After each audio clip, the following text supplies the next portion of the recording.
Hello, today I'm going to show you how to fix the your DNS server might be unavailable error in Windows 11.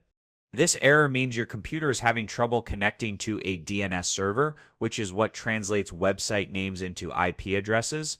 It can be caused by network misconfigurations, router issues, or DNS server outages, but don't worry, there are several easy ways to fix it. Let's get started. Step 1, flush DNS cache using command prompt. First, try clearing your DNS cache to fix temporary resolution issues. Open the Start menu and type CMD.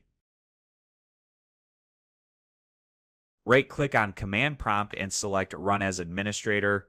If a user account control prompt appears, click Yes. In the Command Prompt window, type the following command: epconfig flush DNS.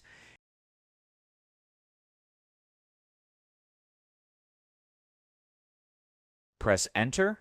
You should see a message: successfully flushed the DNS resolver cache. Close Command Prompt, test your internet connection again.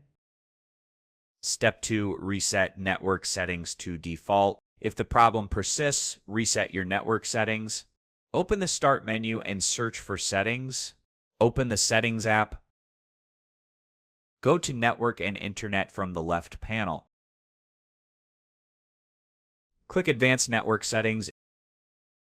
Click on Network Reset. Click the Reset Now button. Confirm by clicking Yes.